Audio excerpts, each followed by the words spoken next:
नमस्कार, मी प्रणाली भोसले. माझे कोकणच्या बातमीपत्रात आपल्या सर्वांचं मनपूर्वक स्वागत करते. बातमीपत्राला सुरुवात करण्याआधी पाहूयात हेडलाईन्स. साई रिसॉर्ट प्रकरणात अनिल परब निर्दोष. खेड न्यायालयाचा मोठा आणि महत्त्वपूर्ण निर्णय. सर्व आरोपींची न्यायालयातून निर्दोष मुक्तता. महाडमध्ये कारची रिक्षाला जोरदार धडक. अपघातात महिला आणि 2 मुले जखमी. जखमींवर रुग्णालयात उपचार सुरू. सावंतवाडी तालुक्यात दगडखाणीत सामाजिक कार्यकर्त्यावर हल्ला. मारहाणीचा व्हिडिओ सोशल मीडियावर व्हायरल. आणि परतीच्या प्रवासासाठी एसटीची विशेष तयारी. कोकणातून मुंबई पुण्याकडे अतिरिक्त बसेस सेवा रवाना. चाकरमान्यांची एसटी स्थानकांवर मोठी गर्दी. पाहुयात सविस्तर वृत्त. रत्नागिरी जिल्ह्यातील दापोली तालुक्यातील गाजलेल्या साई रिसॉर्ट प्रकरणात खेड येथील अतिरिक्त जिल्हा व सत्र न्यायालयानं मोठा निर्णय देत शिवसेना नेते तथा माजी मंत्री अनिल परब यांच्यासह सर्व आरोपींची निर्दोष मुक्तता केली आहे. गेल्या 2 ते 3 वर्षांपासून राज्यभर चर्चेत असलेल्या या प्रकरणाकडे राजकीय आणि कायदेशीर वर्तुळाचे विशेष लक्ष लागले होते. या प्रकरणात तत्कालीन उपविभागीय प्रांताधिकारी, महसूल अधिकारी तसेच मुरुड ग्रामपंचायतच्या सरपंचांवर विविध कलमांखाली गुन्हे दाखल करण्यात आले होते. सरकार पक्षाकडून CRZ क्षेत्रात बांधकाम, बनावट सह्या, खोट्या कागदपत्रांच्या आधारे वीज मीटर घेणे तसेच कर आकारणीतील अनियमिततेचे आरोप करण्यात आले होते. मात्र बचाव पक्षाचे वकील ॲडव्होकेट सुधीर बुटाला यांनी जमीन आणि बांधकाम हे स्वतंत्र विषय असल्याचा युक्तिवाद न्यायालयात मांडला. न्यायालयाने हा युक्तिवाद ग्राह्य धरत पुराव्याअभावी सर्व आरोपींना निर्दोष घोषित केलाय. भाजप नेते किरीट सोमय्या यांनीही या प्रकरणावरून अनिल परब यांच्यावर सातत्यानं टीका केली होती. आता न्यायालयाच्या निर्णयानंतर या बहुचर्चित प्रकरणावर कायदेशीर पडदा पडलाय. 5 आरोपी होते.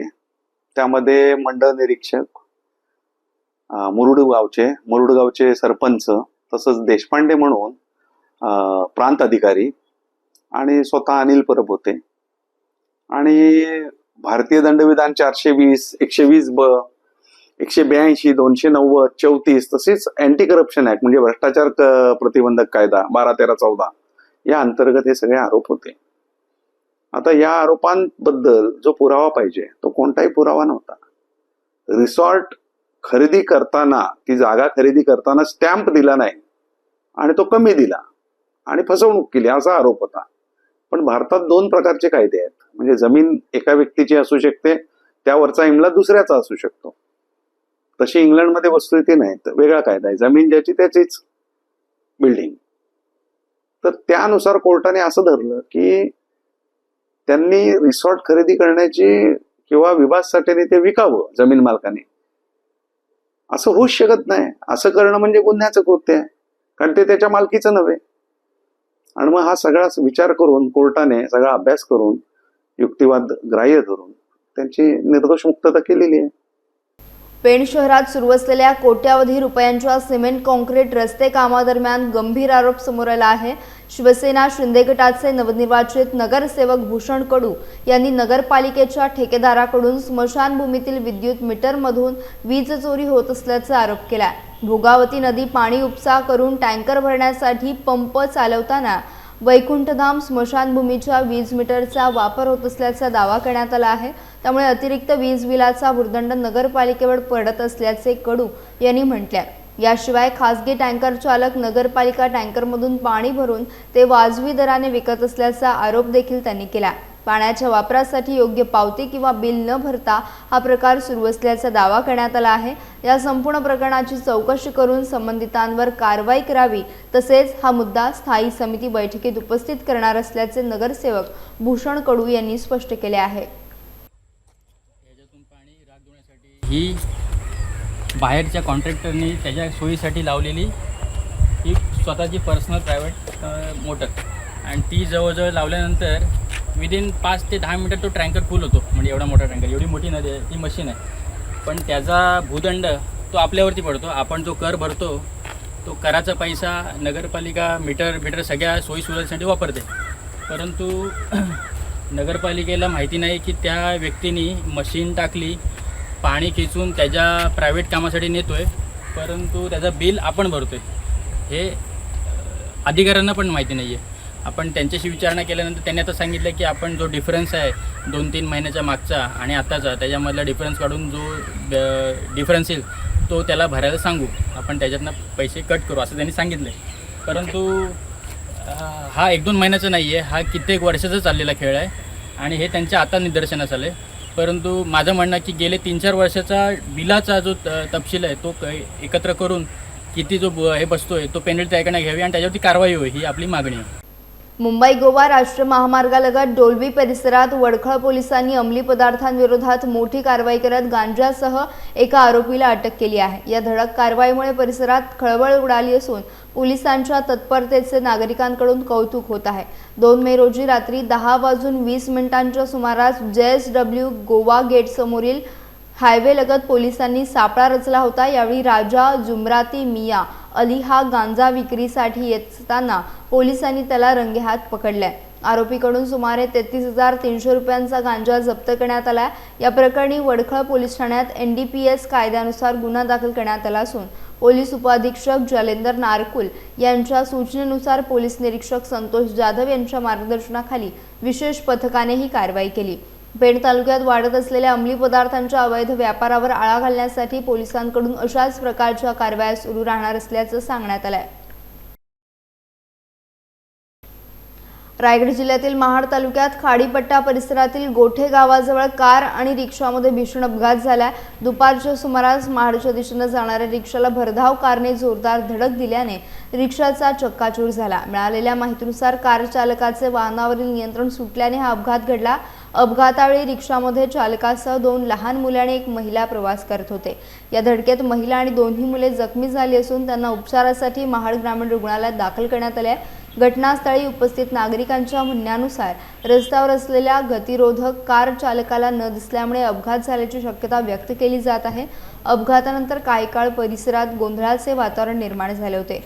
सुदैवाने या घटनेत कोणतीही जीवितहानी झाली नाही. पुढील तपास महाड तालुका पोलीस ठाण्याचे अधिकारी करत आहेत. सिंधुदुर्ग जिल्ह्यातील सावंतवाडी तालुक्यात काळ्या दगड खाणीच्या परिसरात सामाजिक कार्यकर्त्यांवर झालेल्या हल्ल्यामुळे खळबळ उडाली आहे. बांदा परिसरात महसूल विभागाच्या मोजणी आणि तपासणी दरम्यान ही घटना घडली असून संबंधित मारहाणीचा व्हिडिओ सोशल मीडियावर मोठ्या प्रमाणात व्हायरल झाला आहे. मिळालेल्या माहितीनुसार मुंबई गोवा महामार्गालगत असलेल्या दगड खाणीवर महसूल विभागाची टीम तपासणीसाठी गेली होती. त्यावेळी 2 सामाजिक कार्यकर्ते ही घटनास्थळी उपस्थित होते. तुम्ही आमच्या खासगी जागेत का आलात असा सवाल करत काही व्यक्तींनी त्यांच्याशी वाद घालत मारहाण केल्याचा आरोप करण्यात आला आहे. व्हायरल व्हिडिओमध्ये काही जण एका व्यक्तीला मारहाण करताना तसेच दगड उचलून हल्ला करण्याचा प्रयत्न करताना दिसत आहेत. काही राजकीय पदाधिकाऱ्यांनी मध्यस्थी करत परिस्थिती शांत करण्याचा प्रयत्न केल्याचं देखील समोर आले. दरम्यान संबंधित कार्यकर्त्यांनी सावंतवाडी पोलीस ठाण्यात तक्रार दाखल केली असली तरी पोलिसांनी केवळ अदखलपात्र गुन्हा नोंदवल्याने नागरिकांमधून तीव्र नाराजी व्यक्त होती आहे. कशा गेले सर माझ्या करीन काय संबंध तुझो काय संबंध तुझो ते मालवण आता नाही घेऊन येऊ तुझ्या सर माका पत्र दिल्यात का तुम्ही माका पत्र दिल्यात का माका पत्र दिल्यात का खांड मप्पू घेत मग खांड मला पत्र हा काय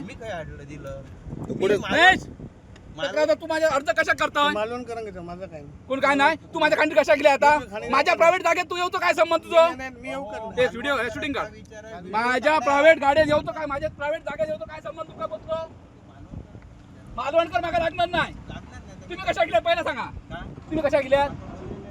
मध्य प्रदेशमधील जबलपूर बोट दुर्घटनेची चर्चा सुरू असतानाच रायगड जिल्ह्यातील मुरुड जंजिरा येथे पर्यटकांच्या सुरक्षेबाबत गंभीर प्रश्न निर्माण झालेत. ऐतिहासिक जंजिरा किल्ला पाहण्यासाठी दररोज हजारो पर्यटक मुरुडमध्ये दाखल होत असले तरी त्यांच्या सुरक्षेकडे दुर्लक्ष होत असल्याचं चित्र समोर येत आहे. किल्ल्याकडे जाण्यासाठी पर्यटकांना बोटीने सुमारे 1 ते 1.5 किलोमीटरचा समुद्री प्रवास करावा लागतो. मात्र जेट्टी परिसरात पार्किंगची योग्य व्यवस्था नसल्याने अनेक बोट चालकांना समुद्रातच बोटी उभ्या ठेवाव्या लागतात. उसळणाऱ्या लाटांमध्ये ह्या बोटींची सुरक्षितता धोक्यात येत असल्याने संभाव्य अपघाताची भीती व्यक्त केली जात आहे. याशिवाय अनेक पर्यटक लाईफ जॅकेटशिवाय प्रवास करत असल्याचं देखील दिसून येत आहे. त्यामुळे पर्यटक अक्षरशः जीव मुठीत घेऊन प्रवास करत असल्याची भावना व्यक्त होतीये. पर्यटन हंगामात वाढणारी गर्दी लक्षात घेता प्रशासनाने जेट्टी, पार्किंग आणि सुरक्षा व्यवस्थेकडे तातडीने लक्ष द्यावे अशी मागणी स्थानिक आणि पर्यटकांमधून होत आहे. सुट्टीनिमित्त कोकणात दाखल झालेल्या चाकरमान्यांच्या परतीच्या प्रवासासाठी एसटी महामंडळाने विशेष नियोजन केले आहे। मुंबई, पुणे आणि इतर शहरांकडे जाणाऱ्या प्रवाशांची वाढती गर्दी लक्षात घेता अतिरिक्त बसेस उपलब्ध करून देण्यात आल्यात। रत्नागिरीसह ग्रामीण भागातील अनेक एसटी स्थानकांवर प्रवाशांची मोठी गर्दी पाहायला मिळते। विशेषतः मुंबई आणि पुण्याकडे जाणाऱ्या मार्गांवर अतिरिक्त फेऱ्यांचे नियोजन करण्यात आले असून प्रवाशांना वेळेत सेवा मिळावी यासाठी प्रशासन सतर्क आहे। महिला आणि ज्येष्ठ नागरिकांना मिळणाऱ्या सवलतीमुळे एसटी प्रवासाला अधिक पसंती मिळत असल्याचं चित्र आहे। सुरक्षित, परवडणारा आणि थेट गावातून उपलब्ध होणारा प्रवास हा एसटीचा मोठा फायदा ठरत आहे। दरम्यान वाढती गर्दी लक्षात घेऊन ग्रामीण भागातून देखील विशेष बसेस सोडण्यात येत असून चाकरमान्यांचा परतीचा प्रवास सुरळीत करण्यासाठी एसटी महामंडळाकडून विशेष प्रयत्न केले जात आहेत। जसं की उन्हाळा जादा वाहतूक म्हणजे सुट्टीच्या अनुषंगाने आपण मुंबईवासियांना म्हणजे कोकणवासियांना कोकणात येण्याकरिता आपण जादा वाहतूक केलेली आहे। त्याप्रमाणेच त्यांना बुकिंग सुविधाही आपण मोठ्या प्रमाणात उपलब्ध करून दिलेली आहे। तसेच त्यांना परतीच्या प्रवासासाठी एस टीने तसे नियोजन केलेले आहे जादा वाहतुकीचे।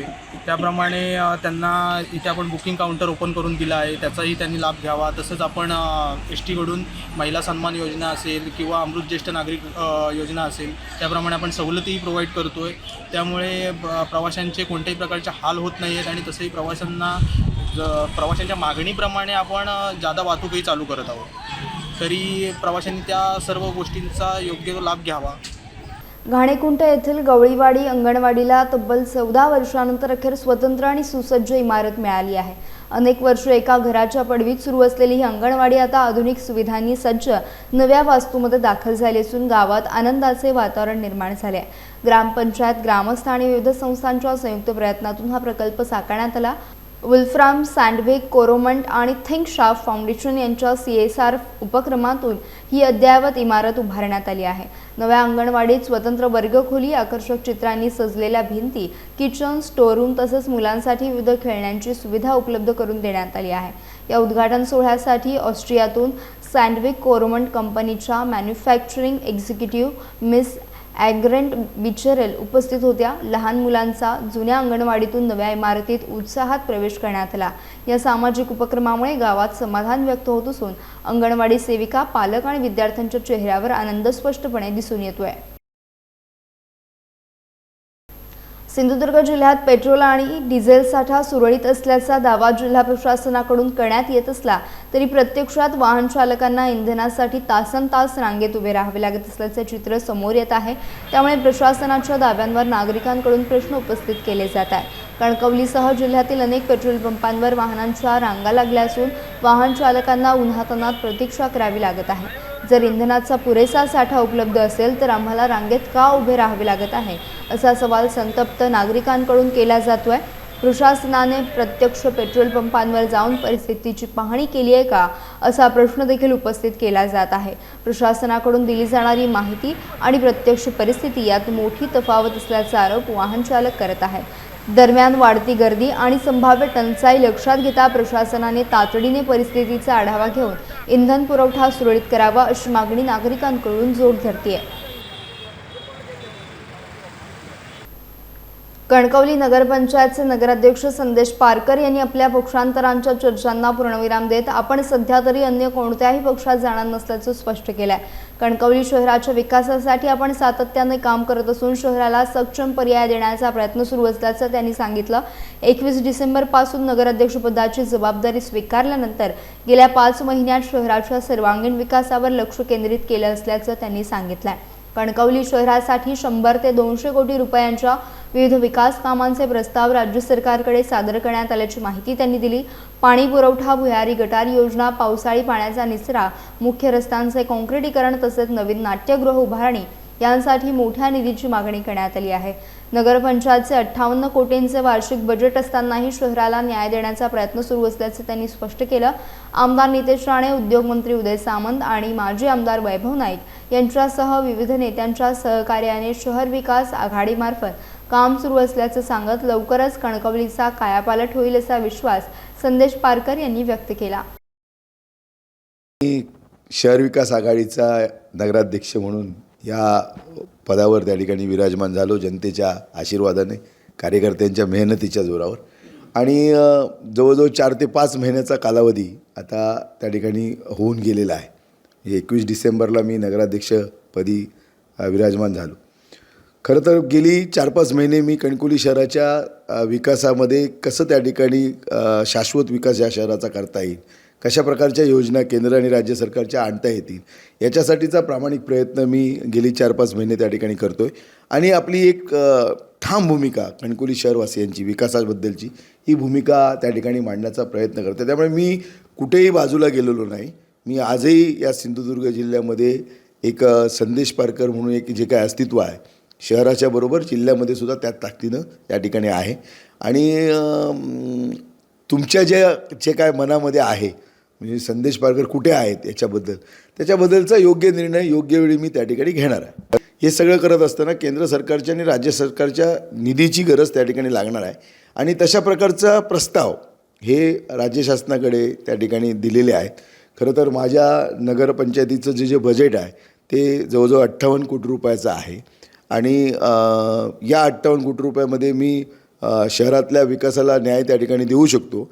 पण त्याचबरोबर अधिकची निधी या शहराला जर त्या ठिकाणी हवा असेल तर सत्तेच्या माध्यमातूनच तो त्या ठिकाणी येऊ शकतो. आणि म्हणून तसा प्रयत्न माझा या निमित्तानं आहे. मी मगाशी म्हणालो की जवळजवळ 120 कोटी रुपये हे नळपाणी योजना, भुयारी गटार योजना आणि पावसाळी पाण्याचा निचरा करण्याच्या संदर्भातली योजनेसाठी 120 कोटी रुपयाची मागणी त्या ठिकाणी सरकारकडे मी केलेली आहे. जवळजवळ 25 कोटी रुपये या शहरातल्या रस्ते काँक्रिटीकरणाचे रस्ते व्हावेत याच्यासाठी 25 कोटी रुपयाचा निधी मागितलेला आहे. आणि त्याचबरोबर भूसंपादनासाठी 5 कोटी रुपये आणि त्याच्यातनं एक 20 कोटी रुपयाचं नाट्यगृह अशा प्रकारचा जवळजवळ 100 कोटीचा प्रस्ताव हा 100 ते जवळजवळ 200 कोटीचा प्रस्ताव हा मी वेगवेगळ्या पत्राद्वारे संपर्कमंत्री उदय सामंत साहेब यांच्याकडे त्या ठिकाणी दिलेला आहे.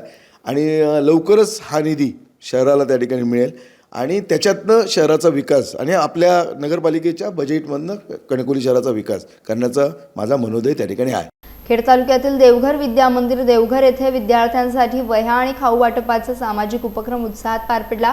जिजाऊ शैक्षणिक व सामाजिक संस्था महाराष्ट्र यांच्या माध्यमातून विशाल सकपाळ यांनी या उपक्रमाचे आयोजन केले होते. ग्रामीण भागातील विद्यार्थ्यांना शैक्षणिक साहित्याची मदत मिळावी आणि त्यांना शिक्षणासाठी प्रोत्साहन मिळावे या उद्देशाने हा उपक्रम राबवण्यात आल्याचे विशाल सकपाळ यांनी सांगितले. यावेळी विद्यार्थ्यांना वह्या आणि खाऊचे वाटप करण्यात आले. कार्यक्रमाला गावचे सरपंच सुनील मोरे यांची प्रमुख उपस्थिती लाभली. तसेच ग्रामस्थांनीही मोठ्या संख्येने उपस्थित राहून उपक्रमाला प्रतिसाद दिला. विद्यार्थ्यांच्या चेहऱ्यावर आनंद दिसून येत होता. सामाजिक बांधिलकी जपत विद्यार्थ्यांसाठी राबवलेल्या या उपक्रमाचे ग्रामस्थांकडून आणि शाळा प्रशासनाकडून कौतुक करण्यात येत आहे. सिंधुदुर्ग जिल्ह्यात कडक उन्हाच्या झळा अधिक तीव्र होत असून तापमानाने तब्बल 40 अंशांचा टप्पा गाठलाय.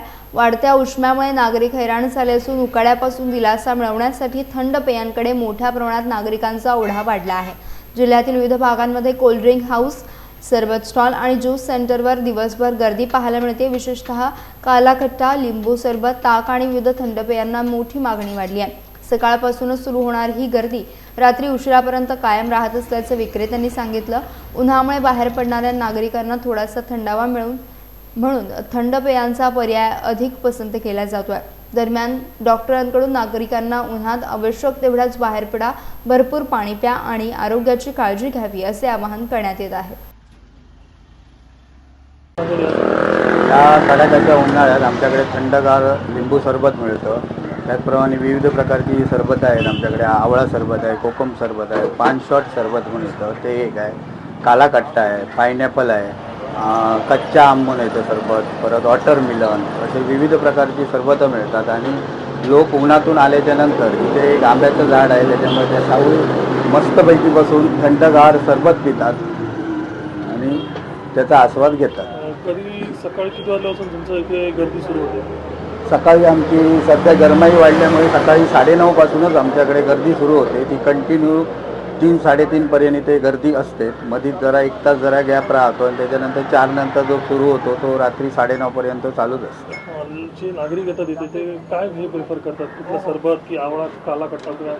जास्त करून माझं फेवरेट म्हणजे लिंबू सरबत जरा फेवरेट झालेलं आहे जिकडे तिकडे. कारण त्याच्यात स्पेशल मी सब्जा, पुदिना आणि चेरी आणि सब्जामुळे सध्याच्या या उन्हाळ्यात सब्जा जास्त प्रमाणात गेल्यामुळे पोटात थंडावा मिळतो. आणि मेन म्हणजे आमचा जो सोडा असतो जो आम्ही घालतो तो सुद्धा थंड असतो. आमचा जो पाक असतो साखरेचा तो पण थंड असतो. त्याच्यामुळे डबल थंड मिळाल्यामुळे लोकांना त्याचा चांगला थंडगार पेय पिण्याचा आस्वाद मिळतो. यासह बातमीपत्रात वेळ झाली आहे. इथेच थांबण्याची भेटूयात नवीन बातमीपत्रासह. तोपर्यंत तुम्ही कुठेही जाऊ नका. पाहत राहा फक्त माझे कोकण.